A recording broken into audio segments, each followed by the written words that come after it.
This shift to everybody suddenly moving online and now most people continuing to teach online is that it forced a lot of faculty who hadn't been forced to teach online before to start considering what teaching online looks like. And now that everybody has to do it, I think everybody's thinking of better ways to do it. So for me, I think I am much more likely to teach online in the future now than I would have been at the start of this year.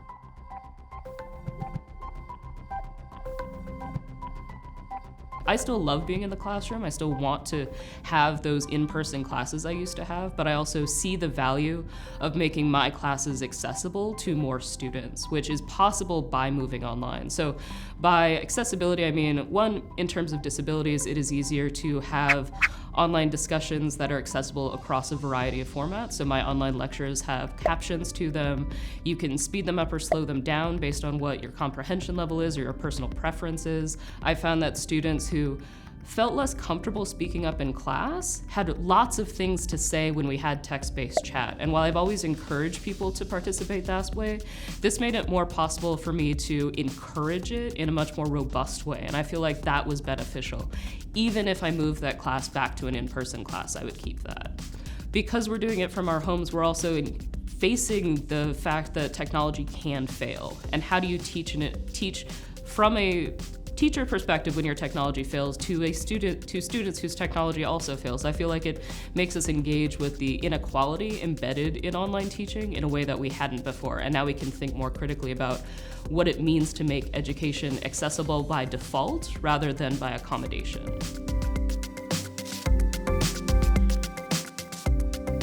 For a long time, as somebody who studies video games and also has a background in working on educational game projects, I've always incorporated elements of digital game concepts into the way I design my courses. So the classroom environment, the fun part is activities together or talking together, but in the online environment, in order to get people to sort of warm up, I've done a lot more casual interaction. So for example, in all of my courses in the spring, I nominated a person each week to pick the virtual background theme for Zoom for everybody. I would put up my response to whatever that theme was, whether it be favorite band or place you want to go as soon as we're not in quarantine anymore. And then everybody could share what their answer was. And that sort of helped bring us all together, I think, in a way that helps mimic what is useful about engaging in purely online spaces. One of the things that I do in all of my classes and have for several years is make sure students respond to each other by their name, not what he said or what she said or what they said, but what Alex said or what Suman said. That responding to people gets you to know them as people a bit better, and I've moved that into the online space as well, where I'm asking students to refer to their classmates by name when they respond to them. So it seems like a very minor thing, but one, it helps get around worries about pronoun usage, but it also helps students really recognize that their classmates aren't just that other body in the room. They're people that they are learning with together and are having conversations with. I mean, it's very hard in a traditional classroom setup when the desks are here and I'm here. Students tend to speak to me. I think in the Zoom environment, it's actually a little bit easier for me to get them to speak to each other more directly.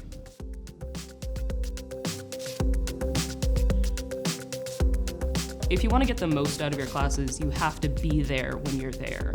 And I think that, all of the faculty are doing the best they can to maintain that engagement, but you can't lead a good discussion if none of the students are contributing to. And so you're as much a driver in what makes for an engaging online discussion as your professors are. Now, to the professors out there, there's also, you have to make sure you're really valuing engaged discussion and perform that to your students. Students know when they can get away with not really commenting much in an asynchronous discussion and even a classroom discussion. So they need to know that you care about what kind of their engagement is. A classroom environment requires everybody to be invested in what's happening in that room, and that's true when we're online as well. You have to be invested in what conversations are taking place in a text-based chat, just as you would in a classroom environment. And that goes for faculty as well as students. I would say that the number one thing is to treat the live interaction on Zoom as a bonus specifically because students' internet access will not be necessarily reliable, neither will yours. But if you have all of the core things students need from you recorded, they can watch it at any time. And if the interactions they have, if you have an asynchronous option, so they have a chance to respond whenever they have the opportunity to respond, then everything you do in the live Zoom session session can focus on what is a meaningful interaction online when you're there at the same time. Because, I mean, we've all been in lots of Zoom meetings at this point, but having fun Zoom meetings is something that is actually possible, but it does require sort of you thinking outside of what the Zoom setup is supposed to be. And so if you plan around the possibility of connections failing, technology failing, and make all of those things pretty stable, the rest of it can focus on being engaging and fun.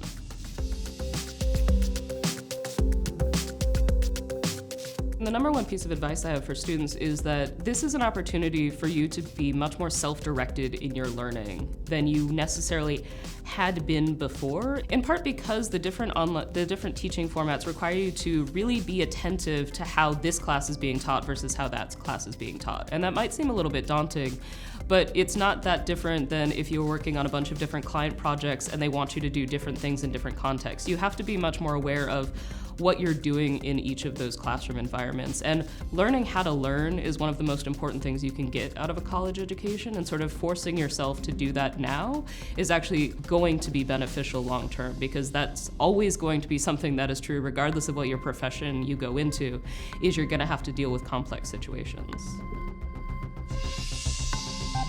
One of my best friends, Travers Scott, who teaches at Clemson, referred to it this way: your professor is like your tour guide through a particular subject matter. There are a million ways to teach any given subject that you could take in a university.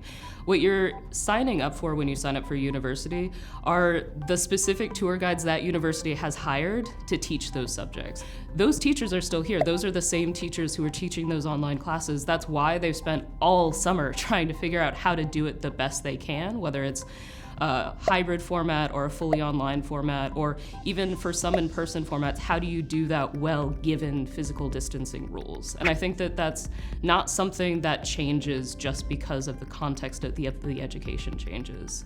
A lot of our faculty and our staff are also students in the classes as well, and nearly all of the faculty had to be students in the Center for the Advancement of Teaching Online Learning. So we've all had the student perspective as well this summer, and I think that that taught all of us a lot more about online teaching.